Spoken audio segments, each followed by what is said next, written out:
And being told we have a special guest on the line. Who do we have? Jerry Blevins is on the line, BT. So, Jerry, I tried calling you before because it came up where I was saying that, we had the conversation. I said I thought maybe I could make contact if I had like 10 swings. So I asked my partner, BT, if he could make contact. He, who played college, admitted he probably couldn't. But then we were curious, like, what you could, dial it up to now and how badly do you think you would actually embarrass both of us? Well, BT is a smart man because he understands that there's levels to everything, Sal. If I had to dial it up, first of all, it'd take about 6 months for me to be able to even throw a ball about 80. Let's do this tomorrow. You're on, sucker.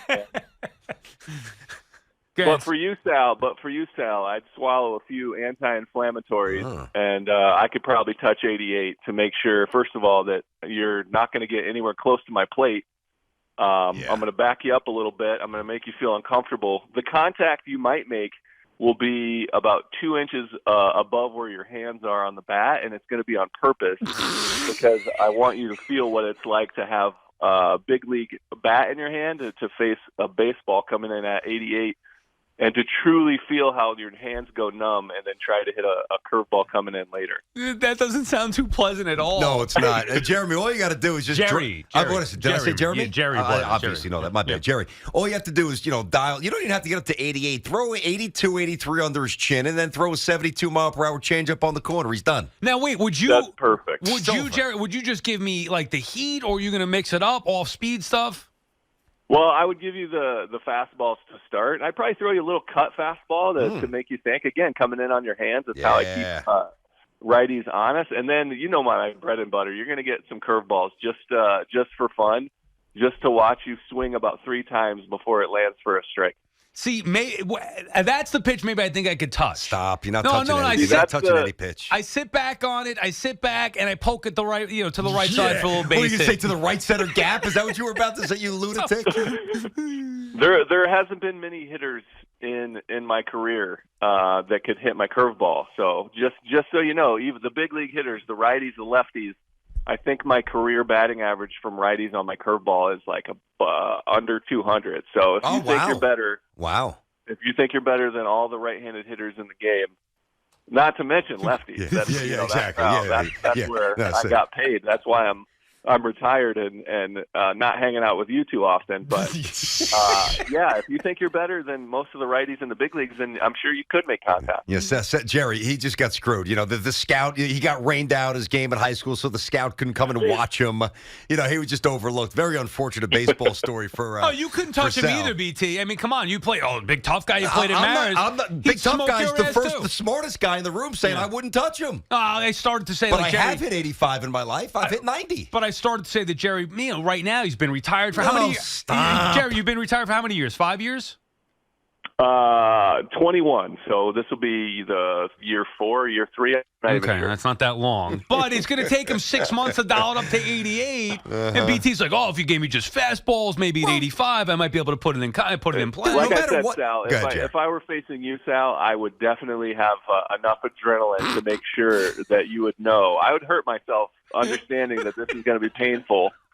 Just to make sure that you get a proper shake at what it's like to face big league pitching. So we're talking to Jerry Blevins, of course, does a great job on SNY, Mets with the Mets, and of course Sal, Baseball Night in New York. These guys are buddies. We're goofing around. Sal, for some crazy reason, is telling the entire free world he thinks he could touch a former major league. He barely played high school.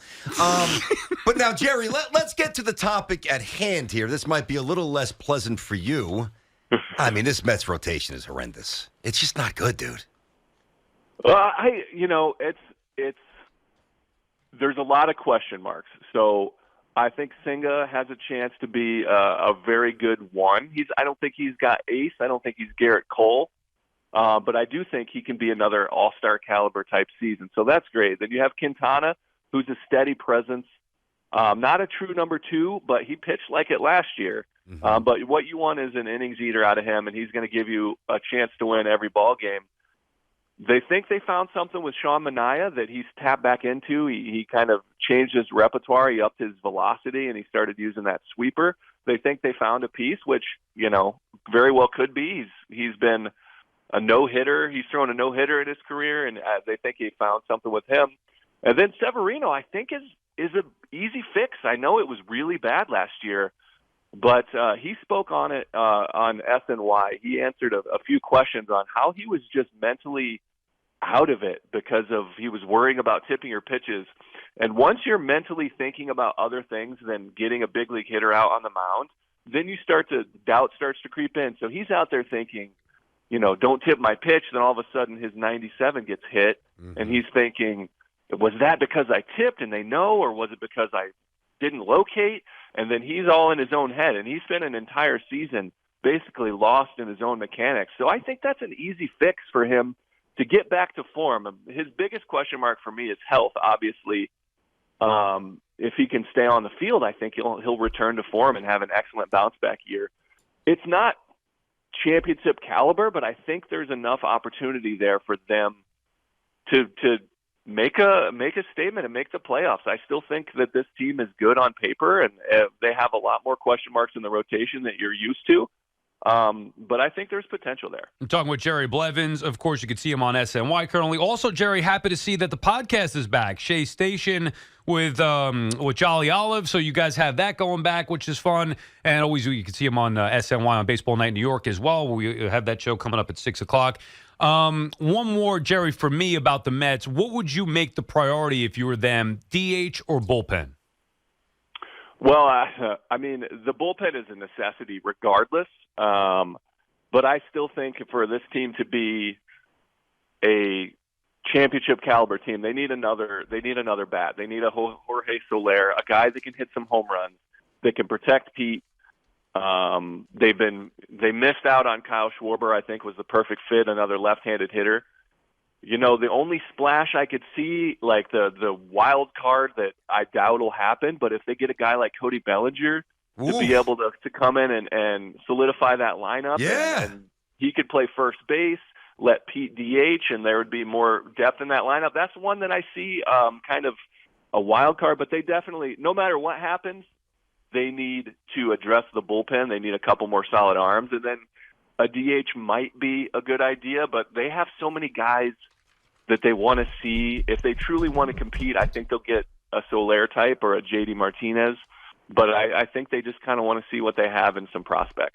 So we're a little late here, but it's worth it. I got one more thing here for you, Jerry. And by the way, let's do this a little more frequently here. Let's get Jerry on the show, have a little fun throughout the year. Well, I actually talked about it last season with him, but I wanted to do it in studio. And you're more in the city, Jerry, during the season, right? That's a fact. Yeah. I'll be in. I spend my off season in Ohio. So when he's in season, when he's back, we'll definitely have you in studio. Yeah, you got the invite, man. We'd love to have you in. So here's my final thing from me. So no Met fan wants to see Pete Alonso in a different uniform. That's a given. Stripping yourself of any sentimentality pertaining to that possible notion of him playing elsewhere, looking at it purely from a baseball point of view, can you, on the cerebral baseball level, somewhat embrace a Mets future without Pete? Oh, yeah. I mean, that hole to fill. I mean, they're already talking about, we're chatting on a DH to add more power. Pete Alonso is an old school power first baseman. Like that gap of production is, I don't see where they could fill that in. You don't get that on the market very often. I don't see where you fill that in. Well, Jerry, let me throw this at you. You're right. I mean, there's no guy that's going to be acquirable, if you will, that's going to replicate basically 50 bombs every year. I understand that. But look at the trend in baseball. He's fairly heavy-footed. He's serviceable at first base, but he's obviously not, like Keith or like Donnie or even like Goldschmidt as a righty or even Olsen, in my opinion. But he's competent. The trend in baseball is not to sign guys who are deficient in some of those areas, prodigious power aside, who's 30 as a right-handed hitter. So you wouldn't find the guy who's going to hit 50 bombs, but you might find, and I threw this out and these guys laugh because it's a podcast around here, you might find like a Rico Bronya type who's going to hit you 30 doubles and hit 280 and pick it, and then you disperse the money and the power maybe more conventionally around the field. Yeah, I mean, if you did that, look, the reality is that he has a very good chance of playing elsewhere. And as a fan, you got to understand that that's a big possibility. I find it hard, especially in the power deficient organization that they have right now, of where they're going to supplement that. They could go out and get, a glove that can give you some on base and some extra base hits, but they're still missing power. So I think, obviously, the real possibility is that Pete Alonso plays elsewhere. It would be hard for me to swallow seeing. I'm having a hard time picturing Luis Guillorme in a Braves uniform, let alone see if Pete Alonso dons a different uniform. I'll be at a loss as a fan of the game, as a fan of the Mets. It would be weird, but it's a definite possibility that people have to understand that they're not going to give. I don't see them giving an Albert Pujols type deal, to Miguel Cabrera type deal, and I don't see him taking a hometown discount or a shortage a year. So there's a big possibility that he does go elsewhere. What do you think would be more important for me, Jerry, as I step into the box, a cup or a diaper? You're definitely going to need to wear a cup because I'm going to make you feel uncomfortable. The diaper, that'll be up to you. I'd wear a couple pairs of sliders just to make sure. Oh boy! Hey, there is one thing I do want to plug before I leave. Yes, go ahead. I headed to Cooperstown tomorrow.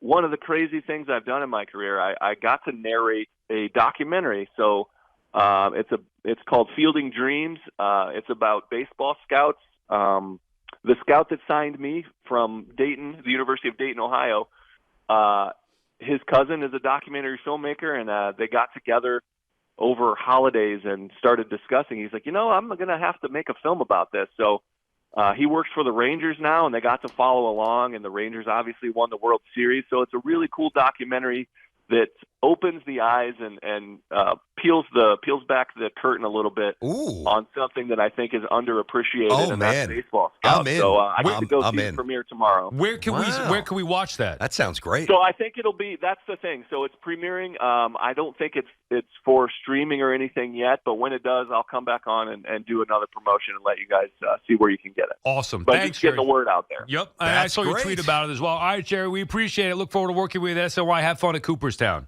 All right, thanks, guys. Thank you, Jerry. Good chat with him. I like him. He's a good dude. Yeah, I talked to him. I don't know him, but I watch him and I like him. Good dude. Good personality. Has fun with everything. He makes fun of me. We make fun of each other a little bit. When you say you're going to hit a major league pitcher, it's very easy to make fun of you. But he's a retired major league pitcher. All right, anyway, keep it moving. So when you and I first joined, it was kind of, in the summer, and we were getting our feet wet a little bit. Yeah. But I wanted to have him in studio, but it just wasn't the right timing. During the season when he's in town, we'll definitely get it. I love to have him in studio. I would even, if we could do like once a week. I mean, if he's got to call in. If he's got to call in. Yeah. It's like state of the Mets, man. Yeah. And by the way, you heard what he said, the way that ended. I think he said there's a very real chance Pete's in a different uniform. He said that. Well, there is a chance. I don't believe it's going to happen, but there is a chance. Yep.